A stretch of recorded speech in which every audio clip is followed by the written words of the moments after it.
Hey everyone, it's Unnerved, and I'm back here with a special episode this time. And I've got with me Jordan, aka Rebeltrooper. How you doing, man? Very good. Thank you for having me. Yeah, thanks for joining me. I appreciate it. Jordan, I asked you to be on the show today because I'm really excited about this Luke Ray deck that you won a store championship with.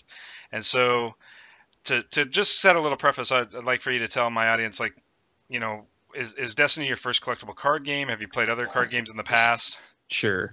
It's not actually. I played Legend Five Rings L5R for it was probably now it's getting on about 7 years ago. I played for probably 4 years. I didn't do a ton competitively. I did, however, go to a Cote up in Seattle, 132 players, I think, and I brought a very similar kind of deck concept to that tournament as I did with this one here, something outside of what was considered the norm, something that couldn't was seen as traditionally not being able to succeed in the current environment, and I did very well with it. I ended up getting knocked out, and I think it was the top 16 of that tournament. But Wow. Well, still a very respectable finish for sure. With that many players, top 16 is no joke to achieve. So that's awesome to hear, man. So outside of L5R, have you played many other card games, or has that been pretty much your bread and butter up to this point? well, that's what I would say was my focus of really getting delving into a game, having a collection that's boxes and boxes and boxes deep. Sure. Like I've played Pokemon, I've played Yu-Gi-Oh, I've played a little bit of Magic the Gathering. I never got invested into the game, so I never stuck with it. But I just mostly it was the samurai concept of the L5R that got me into it, and then Star Wars is, I mean, live, breathe, and die Star Wars. So I had to play this. I didn't even care honestly if it was going to be any good or not. I was going to play it. Yeah, I find that interesting, because for me, personally, I didn't find I heard of Destiny at the Gen Con release. I'm plugged into the industry quite a bit, and it didn't jump out as me as being the Star Wars game I was going to play. But Sure. I got kind of roped into the Awakenings pre-release in December, and the rest is history. It's all been downhill Yep. since. Yep. And Yep. yeah, so I mean, I'm obviously very happy that Destiny is the game that it is. I think it's got a lot of unique and cool things going on with it. So, um, for you, what was like the big thing once you played Destiny that made you realize this is a pretty good game? What was your big like aha moment? For me, it was one. I needed a game that was easy to get into because my crew that I would play L5R with now is who I play this with, and we all kind of got out of card games. We started playing poker and we did a couple like Madden leagues online, 32 Hmm. owner franchise leagues, something just interactive multiplayer, where we had 32 other owners playing seasons. So always playing multiplayer games, but this was the first time where we were all, I'm a little older than I was when I started playing L5R. So I have a little more financial stability. So I was able to know that I could invest into a game. But then playing this, sat down, rolling dice, it just seemed like another cool element that I had never thought of before. And I think that was really what got me into it, is conceptually creating decks. And this came a little later, but conceptually creating decks, and then how random the dice can be. Um, it forces your brain to think about the game in another direction. So even when you could build a deck to go a specific way in a lot of games, and it will go that way, exactly that way every time. But then it can go completely sideways, like half a roll into the game, and you have to figure out a way to adapt. Yeah, I this is probably my favorite part about this game to me is the conceptual idea of a deck functioning a certain way and then having to make on the fly decisions based Yeah. upon it not functioning the way you thought it was.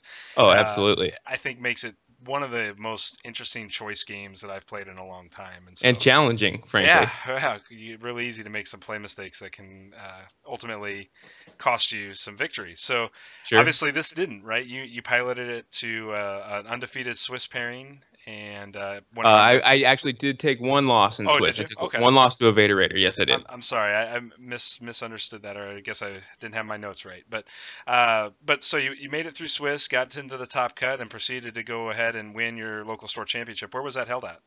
That was in Portland, Oregon. It was at Red Castle Games. It was the first one we had in Portland. Awesome. Was it a big turnout? It was, I think, 26. Yeah, that's a good size, man. That's a really good community to have around you then. Yeah, it's not Um, bad. no, no, not at all. So tell me a little bit about this because like we mentioned a little, or I mentioned a little bit earlier in the pre-show before we started recording this.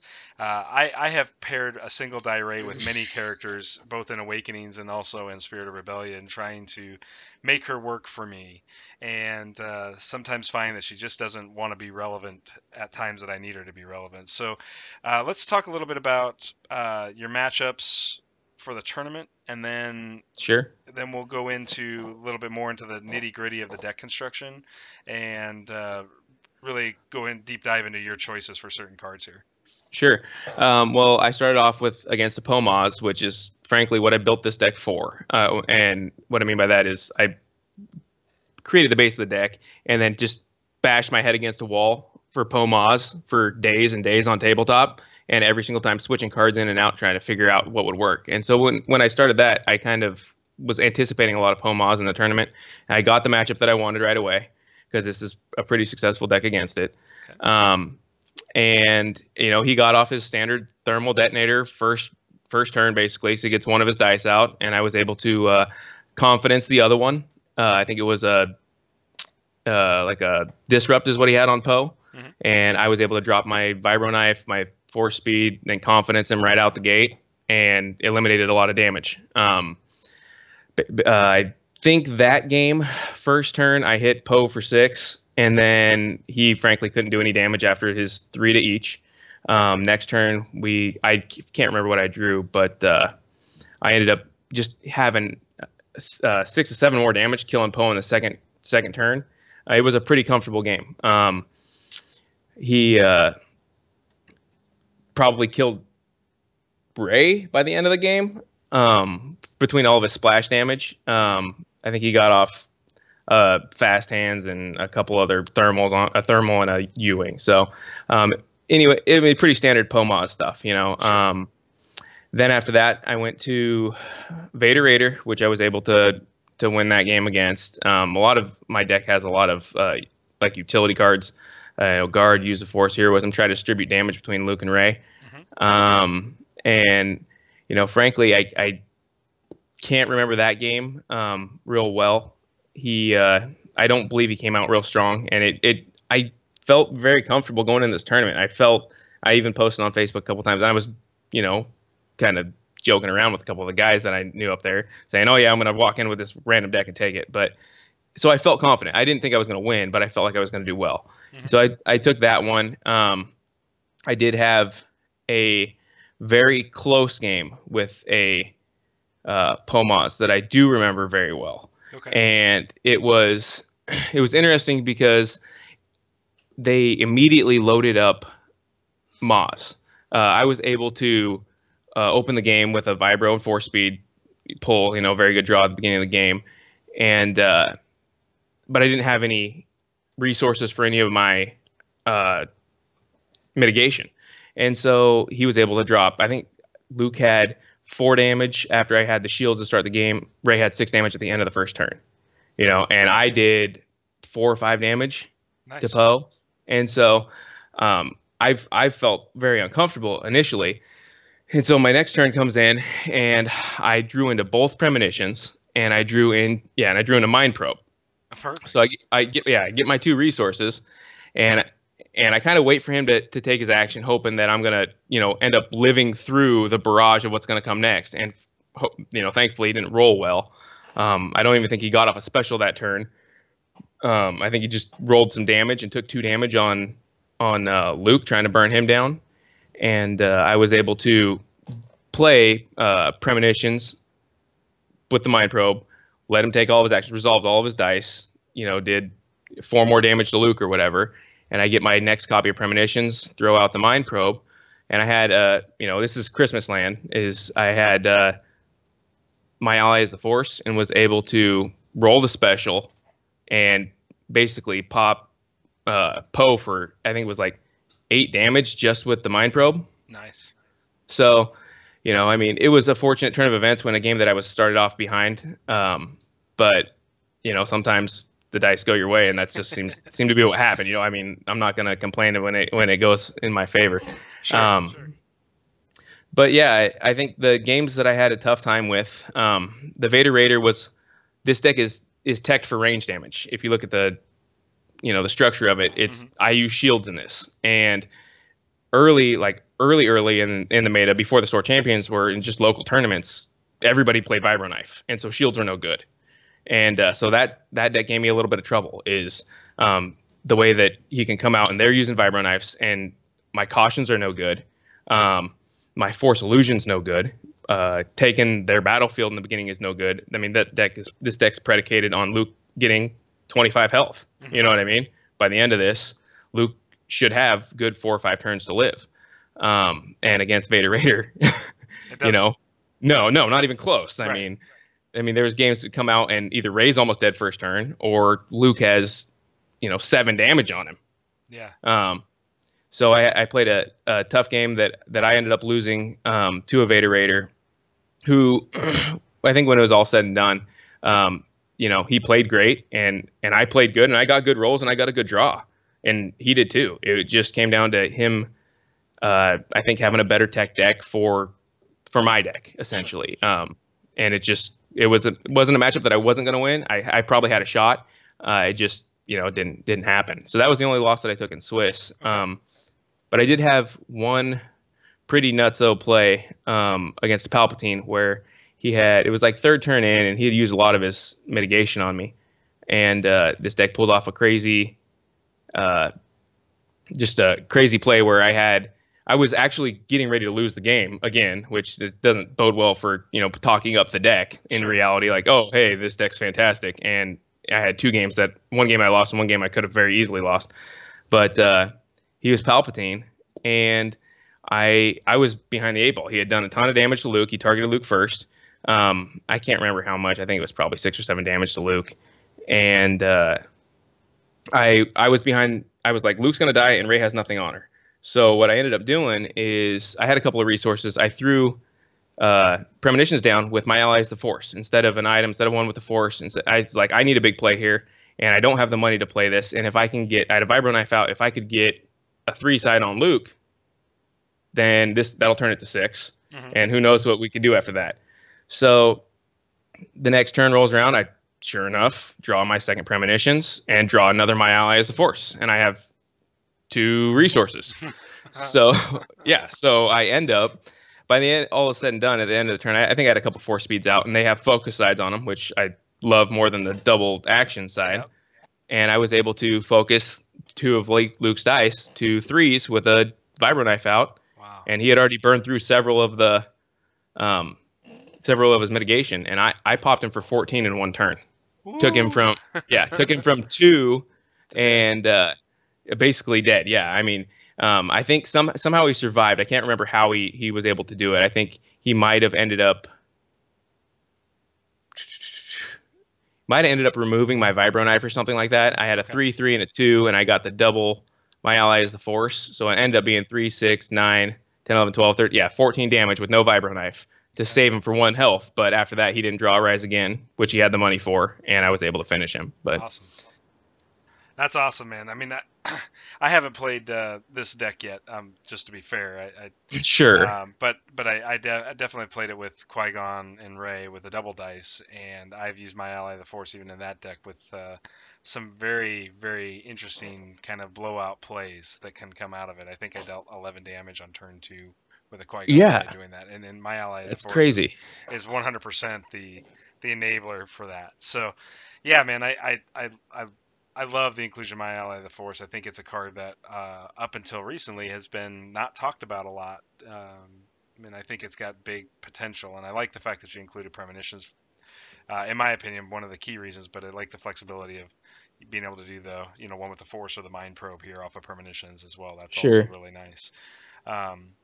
Okay, so let's talk a little bit. When you started designing this deck, where did you start? Did you want to start with Luke and Rey, or did you start somewhere else and then come over to this character combo? Well, when I first got in the game during Awakenings, Luke was one of the first legendaries I pulled, and he's the first one that I traded for an elite version of. And so he naturally just went with Rey. It was Rey or Padawan, and I tried both versions. And the reduction of weapons was great, but the action cheating, especially now with what we have, that's kind of where it came from. Is it's I needed something to keep pace with some of these decks. Like everything is so fast that if you don't have some form of action cheating, I mean, it's kind of sad. It raised the crutch right now, you know. But realistically, like if I could get a Royal Guard that had the Royal Guard dice and a Guardian trait with less hit points, I would take that over Rey. Okay. I mean, that's just the way I look at it is, and we talked about this before, is that a lot of times you have to manufacture ways for Rey's dice to be useful in this deck. Like you blatantly just do, like caution, that's what that's there for. So I started off with Luke, tested both the versions that I could have with him, and then Akbar as well. But I found with Akbar, and I know a lot of people have success with it, and that's great, great for them. I just couldn't get a consistent way to win because Luke was the first target every single game, and as soon as he died, my deck crumbled. Sure. There was no way to win. Definitely, and you pick up 2 more health here. You get the action cheating. You get some dice synergy, on 2 of the 6 sides. So, I mean, at least that ups your chance of having a really useful roll like 33% of the time, which is far better than the single double focus side of Akbar that we all really want to use Akbar for, right? So yeah, it sounds great until they do something to Luke's dice. Exactly, and then the focus doesn't matter anymore. So yeah, exactly. Yeah, no, I definitely agree, and I think it's a good pairing. I tell myself I'm the king of poor rolls. If the deck's going to roll poorly, I'm going to be the one that's going to do it. So that's why I've had trouble with Rey. But I like the pairing combo a lot. I like the 22 health base damage for 2 character, which is really valuable. Luke's dice are really, really good. I mean, I wish his one focus side was something different because the last thing I want is Luke rolling focus, but I'll take it. Yeah. I mean, it saved me a couple games, though. I mean, yeah. Well, I try to encourage my opponent to use their dice mitigation early. I try to find ways to make them do it. Even if that's me use the Force to turn it to the 2 sides so they can electroshock it on the first turn, because I'm going to do a lot more damage with it on the 3rd turn, even though it's the same number. And it's the same amount. I might have a Vibro Knife in play on the 3rd turn where that 2 is real. It's true 2 damage, whereas that initial turn it might not be. Yeah, I definitely agree. There's value in getting that early mitigation out of the way to set up bigger turns in the late game. It's actually something in my gameplay lately that I've been contemplating is like, do you try to get those out early to set up big plays? Like, and if I'm counterplaying that, do I allow the early kind of damage swings to hit to control bigger swings later in the game? Sure. Yeah. I mean, that's a big thing that I was kind of learning through that tournament is having dice mitigation in my hand and trying to, even if I had resources unspent, saying, is it better for me now to just absorb this damage so I know exactly what I'm working with on the turn that's going to happen 2 or 3 turns later? Yeah, exactly. And saving it for that purpose. Yep. That's one of those on the spot decisions that's really tough to make. So, but that's cool, man. That's awesome. So then once you picked Luke and Rey, did you go for a battlefield right away, or did you wait till you had the deck designed to pick a battlefield? So no, I went. I had half this deck built, but it had a lot more. It had a lot more weapons in it. I had Luke's lightsaber. I had the regular 2 copies of the regular lightsaber, 2 vibro knives, a Makashi training, and so I was using the Imperial Armory. And then running through tabletop, I just at any time I'd hit a mill deck like Jabba Vader, I would be in so much. I deck myself because this deck I'll end up you almost have to reroll to try to get Luke's 3 side. Sure. And I deck myself.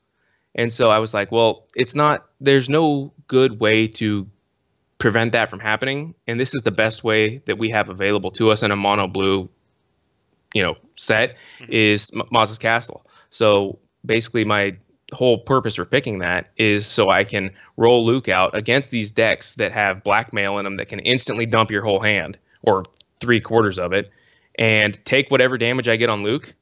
Because they're not going to kill me, not most of the time. And if they start doing damage to me, I can use caution, and I have ways to get shields, and then just claim the battlefield and shove my whole hand under the deck to protect the amount of turns that we have in the game. Yep. No, I definitely love Maz as a counterplay to the mill. I've used that to my advantage, and I always kind of cringe when some of the mill decks even bring Maz. I'm like, I think that's a major mistake for a mill deck. Don't ever give that deck to anybody. I've used that to my advantage with one exception, and I played a Jin Akbar deck that used Don't Get Cockies to feed my hand and Oh use 80 yeah, and then discards. burn it again. Yeah. Yeah, it was really cool combo to see pull off. I think they did 6 damage to me in one turn through that combination through cheat and Don't Get Cocky, Yeah. which was pretty See, awesome. sure.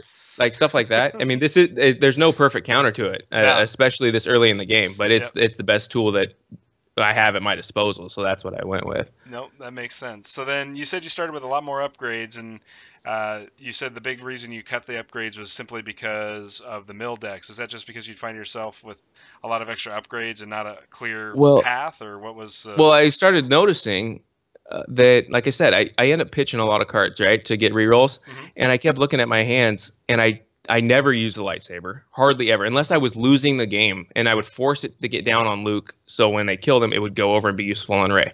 I found myself just not using them, only using them to pitch for rerolls. So I thought to myself, well, if they're going to be wasted cards in my deck anyway, and 9 times out of 10 I'm not going to equip them, then they might as well be one cost events that have some effect on the game, and I can either pitch them just like I'd pitch the lightsaber, or I can actually use them. Mhm. And so then I started trimming them down, and I kept trimming them down, and I kept trimming them down before I realized that all the damage comes from Luke. It Yeah. comes from having a vibro knife in play and rolling Luke's threes, and or manufacturing his threes through use the force, through the force speed focus, or even through Luke's focus. Yeah, no, that makes a lot of sense. I was playing a Ray double Padawan deck in Awakenings, and I kept finding myself flooded with equipment that I couldn't play. And Yeah, then I kept going, well, why? I mean, I would have like if I got 5 cards, I'd have 3 cards where equipment I could only play 1 card out of my hand. I'm like, sure, exactly. these cards are not going to do me any good, and they're not going to help me accelerate into other cards that I need. So I find myself cutting a lot of dice down. I haven't gone as low as 8. I'm pretty impressed with 8 right now. I got to tell you. I initially counted up all my dice when I finally put this deck together, and I had it on tabletop, and I changed it right before the tournament, added a few things and took a few things out, and I got down to 8 dice in my bag, and I was like, this feels really weird. This could be a really good idea or a really bad idea, and I wasn't sure. And luckily it worked out. No, that's awesome, man. That's cool. So talk to me a little bit about like the upgrade choices. Obviously, we all understand the Vibro Knife and Makashi. Both are really good enablers of more melee damage when Luke rolls out. Are you really targeting Rey with all of these things? And then what happens if your opponent starts focus firing Rey instead of Luke to begin? Are you switching your targets at that point for your upgrades? So so basically Ray gets everything. Okay. And my belief for this is because I would rather have them go for Ray. I don't need the vibro knife and its ability out and play to win the game. And if they kill Ray and there goes my vibro knife, if they haven't been hitting Luke, they're in more trouble than they're asking for. Like you can't leave Luke alive for 5 and 6 turns. And most of these games are, I believe, basically decided at turn 3. If you don't know whether you're winning or losing by turn 3, you've probably lost the game already. Sure. And so if Luke's still alive at that point, I feel very confident that I'm winning. So losing the force speed, if somebody decides to go after Ray first, which happened a few times, maybe the one thing that I'll throw over to Luke is the vibro knife. If I get an extra one instead of getting another action cheat, because it's great, but I'd like to make sure that I have access to the unblockable damage. And then when Ray goes down, I have Luke with a vibro knife. And then overlaying one with the force. I mean, pretty standard plays as far as the upgrades go. Yeah. And I have ways that if they target Ray, which sometimes it happens, and you can burst for 7 in the first turn. A lot of decks will do that. I'll take if it's not unblockable damage, I'll dump one of Luke's dice for caution. And everybody knows how everybody. The joke is Luke never rolls threes, never rolls damage. Well, there's probably a time at some point in that first turn where he didn't roll damage, and you could say, well, I have a caution in my hand. It's not going to get used.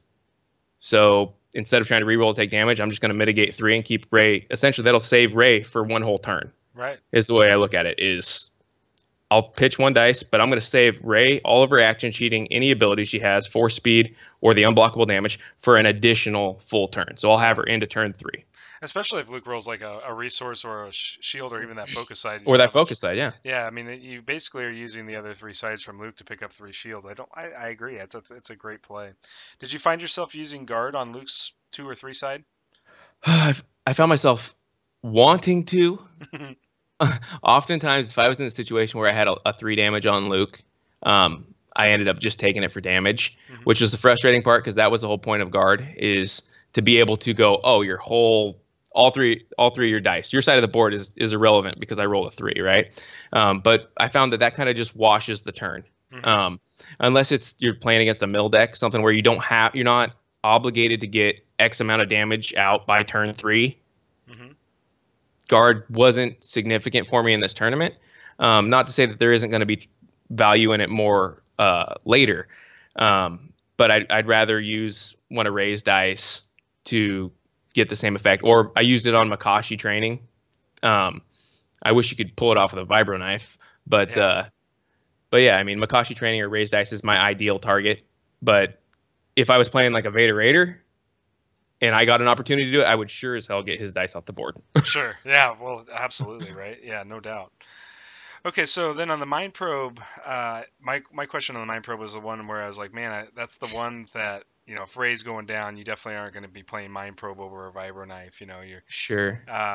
But I could see playing the mind probe late game if Luke's down and you're in the late game and you're trying to push that. But if you get a vibro knife early, do you just try to do you end up discarding it to Well, reroll? yeah, here's the thing. Here's the one card that doesn't feel natural in this deck. Is the Mind Probe. Yeah.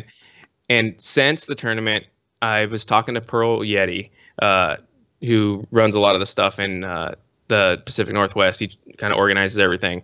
And he's got a couple Facebook groups, but he switched that out for Ray Staff. I've been talking a lot with him about this deck, and he switched that out for Ray Staff, which is what I'd be doing for it now. And so realistically, the purpose of it while I was in there for that tournament was solely to make a big Premonitions play. Hmm. And because it had 50% damage sides that were generally 3s. I mean, Mind Probe sure can hit for a 5, or if I get the Vibro Knife down and I could roll a special, I mean that's a lot of ifs, right? Hmm. So generally I thought of that when I put it in my head is that's in another spot that can hit for 3 side that I can use my ally as the force on, That's right. and go bang bang for 6. Right. So that was the point of the Mind Probe. I do think that the Raise Staff would be a better addition to that because it's free dice mitigation Hmm. if you roll the special with the 3 damage sides. Yeah, I love Ray Staff, and I could see Ray Staff easily plugging into this deck, and um I think it's a card that got overlooked a lot by a lot of the I did. community. Yeah, I have to fully admit that I did as well. The special side of Ray Staff when it rolls is really nice dice removal, and Against any deck. against any deck. Yeah, exactly. And the fact that you can even take a Luke's Focus or something like that and put it into the 3 side for 1 is not a bad exchange ever. So Sure. um, yeah, I think that's a really smart possible change over. And that was the card that I looked at in this whole deck and said, I don't understand why it's in there was Mind Sure. And Probe. yeah, no. I totally get it. I mean, and as soon as he pointed out to me, it was like it cleared because I used it once in the whole tournament, and Yeah, I used it to some effectively. measure of Yeah. yeah, well, some measure of effect, but thinking that the whole time, and to be fair, this is the reason why I didn't want to put any more 2 cost upgrades in, is I was afraid of Imperial Inspection. Yeah. I didn't know how many people were going to be running it, and I only wanted the cards that were going to get bounced back into my hand that I actually wanted to get bounced back. Like Force Speed,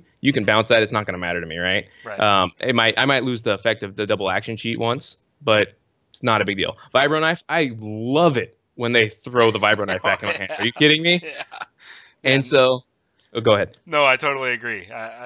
I find myself building a lot of decks these days to inspections, and then you don't see them that often.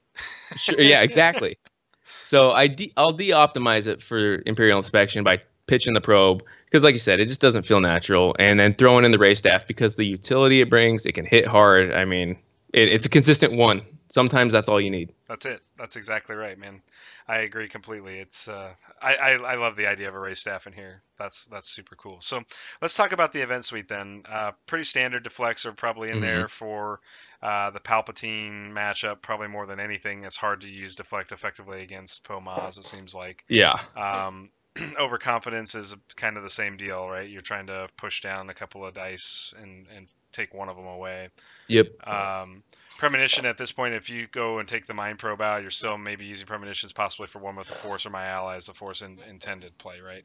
Yeah, I had a couple conversations with Pearl Yeti, who has been playing this deck. He actually did really well. He went up to the Seattle Expo, the Tabletop Expo, Evergreen, I think it's called, and took a first and a second with this deck. Nice. And he, like I said, he changed around a couple of things, and he's got his list up. But we had a big discussion about Premonitions and if the return on the investment is worth it. And we both kind of came to the same conclusion that when we get it off, it's basically, I mean, not always, but feels like an auto win from that point, because we get something so momentum swinging from it for free, whether it's the one with the Force, whether it's a my ally is the Force to drop 6 damage with Luke. So it's one of those cards that we want to try to test to cut it out, but we also wonder if the heavy hittingness of this deck might take a step back. Yep. I could definitely see that being, it might be a partial ruiner to the consistency, because I mean, let's face it, Blue Hero is not always swimming in resources, and Exactly. it can. Sometimes I feel like you can roll that out and all you get is resources, and you're sitting there with Sure. 5 resources. But the average of it is more along the lines of, we're playing with 2 resources every turn. How do we maximize those 2 resources? Yeah, well, that and having the 3 character dice is a big hindrance on getting resources. I mean, generally when you have 4 character dice, you're able to take a dice that you don't necessarily want. In this setup, you kind of have to take or find a way to get damage out. Right. And taking a resource can be a really negative thing for this build specifically. Okay. No, it makes total sense. I like Rejuvenate. It just prolongs character life, so I can definitely understand the inclusion. I've been playing a lot of Rejuvenate in my Blue Hero decks lately. The card that I've been testing a lot and been more on the fence about is High Ground. I wanted to see what your thoughts were on it after playing through it. Is this a card that you think is in this slot really solid, or do you think you would be better off considering like another Force Misdirection for those melee matchups? I think it would take the meta having to shift a little bit, at least what we have over here, into more of a melee style meta. Because with just so much Pomaz and so much Emperor, Force Misdirection just almost has very little effect. But to go to your point is High Ground. Really, I didn't use it very often because I'm playing Pomaz.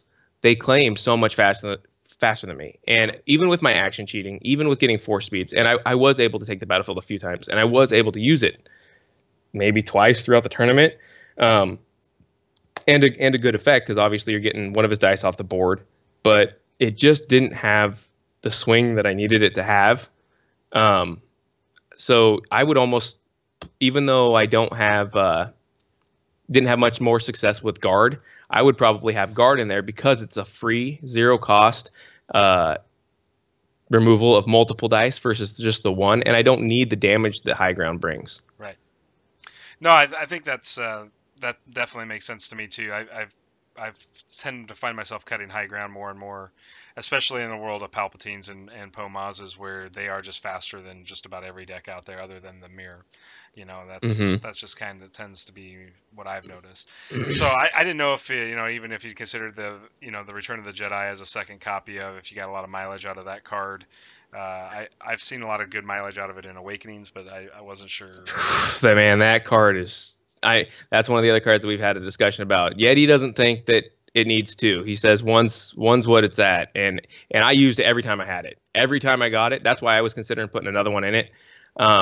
But like you said, this deck doesn't get a ton of resources, and so that one extra resource can be the difference between you playing what you need and then getting a card that you have to wait until the next turn to use it. Right. So I don't know if the second copy of it is exactly where I'll head with it, but yeah, I use that card every single time. I've used it to pull cautions back. Yeah. I mean, just it's so flexible, and that's kind of what I wanted to build the deck to do, is just to be flexible. There's so many different ways to get shields or get health back or remove dice, and that was part of the reason for High Ground, is I just wanted to have another way to remove dice, and so being able to get those cards back as needed was key. Yep. No, Definitely, man. I like the flexibility it provides. Plus, it makes it easier to play some one-ofs of some of these cards, right? Like if the Yep. matchup's really melee heavy, you could return the Jedi Force Misdirection back just to Yep. be able to get more melee removal. Granted, your opponent's going to see it coming, right? But if they still got to Oh, roll out, sure. and they still are going to, take whatever they can get there. Yeah. The Um, alternative is to not roll out. exactly. I mean, I think that's a win if you can get your opponent to not Yeah. roll out because you're Yeah. holding a Force Misdirection. Um, Sure. so on the confidence side, tell me a little bit about. I mean, obviously, I Sure. see this as a value card This in is the Pomaz against Pomaz, but I wonder about this card in other matchups. In Okay. This is the number one. Yeah, I was waiting for this one. This is the number one card that I haven't asked about. And let me just ask you a question back. yep, How many times have you played a deck and always rolled out a dice that you wanted? never. I mean, Okay. yeah, never. That doesn't happen in this game. Okay. So that's what it's for. Okay.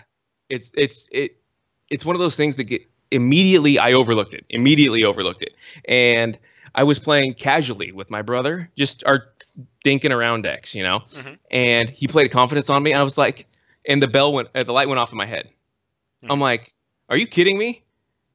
Like, I'm sitting here in a clutch moment of the game, and I have X amount of dice out, and I don't remember what we were playing, and he removed something that was going to help me win the game, Mm-hmm. or something I needed to get me to that point. And I thought to myself, it's a flexible card that if, like, remember what I talked about earlier, is if it was just a lightsaber, at least this card is a zero cost card that if given the right situation, instead of it being a lightsaber, it can remove my opponent's dice. Right. Whether it's forcing Palpatine to take 2 shields, whether it's forcing Poe to use the 1 disrupt, whether it's against a Phasma with Guavian Enforcer and Trooper, and they only have 1-2 range black dice, and the rest are blue. Modifieds, yeah. Exactly. I mean, there's so many scenarios. Every time I had that card in my hand, I used it. Nice. I mean, it didn't matter what the situation was. It might not have been that first turn, right. but the next turn. And I'm not swearing by it. I'm not saying you need to have 2 copies of it in your deck, but at some point in a tournament, if you have that card in your hand for 2 turns, I promise you will use it. Awesome. I really like it. I tested it early. I swapped it out and probably didn't give it a fair enough shake because I probably wasn't playing it in the right deck for it because I had so many other better choices, And that's the other thing is in mono blue, there's not a lot of great removal techniques at our disposal right now, right? Yep, I can see it in mono blue and mono yellow. I think both could benefit from confidence. So I'm gonna be tweaking some decks and giving it a shot after our talks here, Jordan. That's for sure. So, all right, man. So I mean, heroes is pretty much common. We all understand what the value of that card brings. Caution definitely makes a lot of sense for using the die that's just not going to be valuable to you. I love talking to blue hero players about use the Force, and the reason why everybody thinks different. Yeah, man, it's such a versatile card. And me and a good friend of mine, John, who plays this game with me, is also my co-designer of our game. We talk a lot about use the Force and what its value really is, and it's a tricky card. For 1 resource, it's a tricky card because if you use it on your own die, you open up yourself to your opponent being able to just take the die you just use the Force and get rid of it, right? It's like and you spend a resource to just let mitigation be more effective. Or if you use it on your opponent's dice and they got a grip full of cards, they're just going to re-roll anyways. It's not going to end up in the result you want. So tell me how you see use the Force, and we'll go from there. Well, I think you're spot on for almost all blue decks. I think that it's a card that there's too many ways to get around. There's too many bad things that can happen once you've invested 50% of your resources for a turn on a dice that you obviously now you've told your opponent, I need this dice, right? I need it on this side. And if they have removal, it's gone. So for most blue decks, I don't think it's got a tremendous amount of value. In this specific deck, like I said before, is the flexibility of this being able to address your opponent's dice, your opponent's situation as needed. It's another tool for that, right? Same as any other blue deck it would be in. It's another tool that you have with heroism, with misdirection, high ground, confidence, deflect, all those mitigation cards I have. It's just one more tool in case you need it. But really, what it's in here for is for Luke, because, like I said, he's 20 points. All my eggs are in Luke's basket. Right. My whole game plan is revolves around getting that 3 on his side. So it's 3 with my ally as a force to make it 6. And lots of times in the tournament, there was times where I'd pitch 3 cards to try to get a reroll on one of Luke's dice and something else, and I couldn't do it, couldn't do it. And at last card, my 4th card is one with the force, or I mean use the force, and just force that 3 side. Yep. That, or you're able to ditch, 2 cards out of your hand to reroll 3, and you're sitting here knowing in your hand that you're going to turn one of the rolls that didn't go your way. So if you hit 2 of them and the other one's a blank, you can switch it over. It's just that level of consistency out of your dice. When I think a big part of this game is understanding that your dice aren't going to roll the way you want them to roll. That's the reason why they're dice. Yep. So when they roll bad, you still have to find a way to win, and that's what use the force allows you to do. Right. Is I rolled them out and I didn't get the desired result or the expected result. So this is what just forces it there. Okay. Yeah, no, I agree. You're definitely using it in this deck proactively, I think, in terms of on your own dice. I don't see it as a soft removal tool, but I guess it could be in a pinch if need be. Yeah, I mean, and that's kind of the thought behind it is it's priority on Luke, but if it comes down to it, you need something, and none of the conditions of what you have in your hand work. Mm-hmm. I've been stuck with an overconfidence and 1 dice on the table before. Yep. What are you going to do then? Yeah, exactly. No, that makes a lot of sense, man. So, okay, so now let's talk real quickly about your inclusion of 1 force illusion. I'm assuming that's if your opponent's hard going after Luke, it just prolongs Luke's life a little longer in the game. Is that what that's really there for? Yeah, and actually, that's another one of the alterations that I will be making. Is I'm gonna after using it, and like I said, it's one of those cards that every single time I drew it, I put it down on the table. And some games it didn't do anything. Some games it saved me. Right. So that's another card that I want to have an additional copy of. Okay. But yeah, I mean it's clutch. Yeah. Oh, I agree. I've been running a FN. I took an FN Baby Vader to my store championships, and I played against all of the top tier decks, and I was 1 action away from being 4-0 in Swiss, but ended up 2-2 because of 1 action difference. But Force Illusion, every time I played it, kept me in the game and got me wins. Yep. So Very cool. I definitely agree. Force Illusion is probably one of, in my opinion, the sleeper. I don't even know if it's that sleeper, but it's a sleeper card in the set. There's a lot of sexy cards out there, and Force Illusion doesn't seem that sexy, but man, does they get a lot of value. So. Yeah, my only concern with it is how effective it's going to keep being, because like initially I thought shields were completely useless now, right? We have Vibro Knife, everybody's going to be playing melee, right? And it feels like nobody's playing melee. Well, my meta is definitely different than yours then.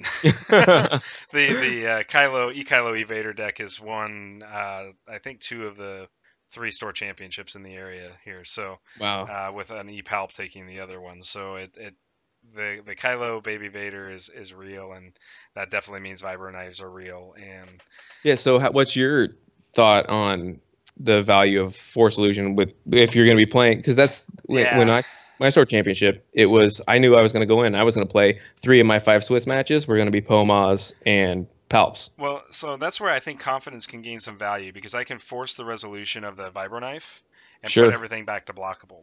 So instead of taking the 3 to 5 damage unblockable in 1 resolution, I can use a confidence, use a force misdirection, a guard, anything. Overconfidence. I love using overconfidence on Vibro Knife. Mm-hmm. It's usually going to be the cheapest die, especially if you pick like a Vader die along with it or something like that. Oh, sure.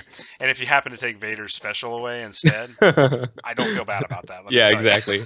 Yeah. But, so for me, yeah, I think that you've definitely opened my eyes a little bit in terms of some play and card choices in Blue Hero that I want to kind of implement into some of my Blue Hero now.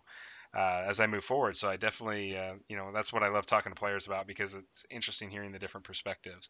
So I would probably in my deck, if this was my deck and I was going to my local meta, I definitely like the inclusion of Ray Staff. I'm not sure what I would put in replacement of Force Illusion, like how I would fit another copy of Force Illusion.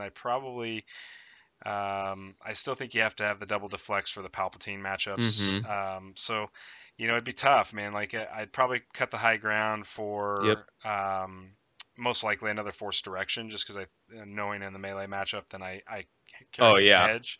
And I What like about being, premonitions? I mean, yeah, what are your it's thoughts on running premonitions here? Because man, that's the fat that you could trim in this deck. right. It's the two cards that you're playing. Your cost of paying one free card is the two other cards in your deck. Yeah, exactly. And that's the part, I don't have enough games with Premonition under my belt to be able to say yes or no to that, I guess. So Mm-hmm. I would have to talk to somebody that spent more time. You would be a perfect example, or Pearl Yeti would be as well. Possibly cut down to, cutting the Premonitions out would give me the space for another Force Illusion, and I could possibly get another guard in that way too, which I think may be okay, but then I worry about double my ally as the force because that's 2 turns where I'm Mm-hmm. spending all my resources to blow out 6 damage, and which means I'm probably not really mitigating much that turn. Mm-hmm. And I definitely I don't want to my allies the forces in my hand, which means I may end up discarding one. Of course, Return of the Jedi could get it back for me too if I needed it for a future turn. But I could also see once you kind of get the engine going for this deck, because all the upgrades are minimal and fairly Sure. cheap, that you really aren't looking at spending a lot of resources in this. So I mean, Nope. there would be some turns by turn 3 or turn 4 where you may have 3 or 4 just because you didn't spend all your resources in turns 2 and turn 3, and Mm-hmm. I could see how that's kind of building, you're investing in a future turns where, hey, if I got 4 resources, paying 2 for my ally as the force, that's not going to be bad. Yeah. Yeah. No. No. No. And So see that's what I think this deck uh is good about. And like I said, and not every deck or not every game is going to go 3 or 4 turns and that be it. Some, I played a couple games where 5 and 6 turns. yeah, But it's a smaller amount of turns, right? So the way I kind of looked at it was, and this is for premonitions, is so if I'm not playing against a mill deck, my goal is to go through most of my hand. I mean, I don't ideally want to pitch my whole hand, right, but to get Luke's damage sides, force my opponent to either take the damage or use all their removal in the first 2 turns.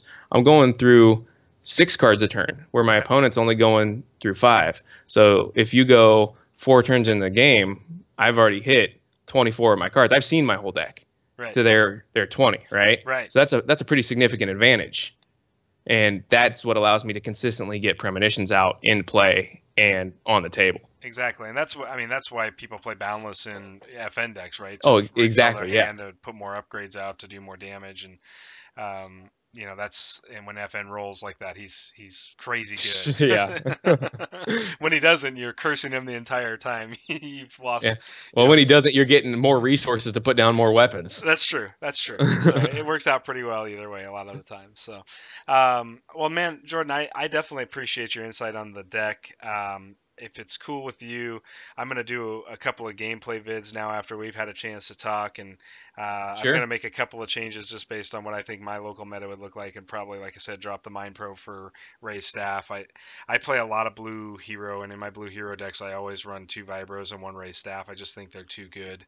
Mm-hmm. And in fact, this is going to sound like blasphemy, but sometimes I want Ray Staff more than Vibro, and so I've been testing 2 Rays and 1 Vibro. And if I can fit all 4, then great. Yeah. That's even more consistency. But I think Mikashi training is an excellent card here. Yep. But I don't think you want to have multiple Mikashis out because you end up with a lot of potentially unmodified modified dice sides that you Yeah. Really can't banking really do on one of on. Luke's sides coming up. Exactly, and it's just too easy. You can expect in this meta now with Palpatine and Poe Maz, your opponent's going to remove 1 die a turn. Mm-hmm. You can just guarantee it. So you have to be able to get your other die to a side and play it as quickly as possible. Just out of curiosity, have you tried this deck with Poe Maz? Did you or with Luke Maz? Have you played that combination yet? I've played it and I didn't give it a fair test Okay. because I had this deck what I felt like was humming, and so but I did test it out, and it's nice. I'm not going to say that it's not. It doesn't have. It's definitely got its advantages. Access to some yellow removal if that's the way you want to go. Instead of having to play cards like Confidence, High Ground, you have access to other yellow removal cards. Right. And then having the extra focus and the ability to resolve the damage right away. But you know what? I just felt the same way as I felt with Akbar. She speeds up the deck, but same thing happens when Luke dies. When Luke dies, my game's over. Yeah, Maz is not set up very well. Although Maz with a Ray staff is pretty interesting, let me tell you.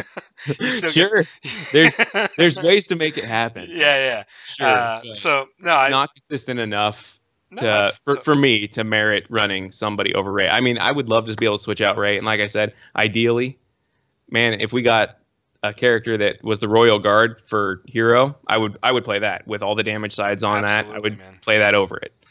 Just give us a Royal Guard with on the hero side. I don't know what it would be called, but let's get it. Let's get it over here. We need an FFG. Us heroes are floundering over here, needing some help to combat all these villain decks out there. So that's the other thing is you just sometimes you just got to play something else that's not what everybody else is going with. There's a lot of villain. Yeah. A lot of villain right now. Yeah, there is. I know it for sure. So, well, Jordan, do you have any social media accounts or anything like that you want people to follow you on? Are you Nope. Nothing. Just came on to talk a little Destiny and have fun. Awesome, man. I appreciate that. So, definitely wish you the best of luck in your future tournaments, and I look forward to seeing this deck continue to evolve from your end. And I'll share some of my thoughts once I get some things resolved on my end, and look forward to hearing all about it. Very good. Appreciate the conversation. Thanks, Jordan. Hey, guys, if you like this content, please be sure to subscribe to my channel. Give me a thumbs up. Hit the little bell icon to get notified, and we'll see you all in the next video.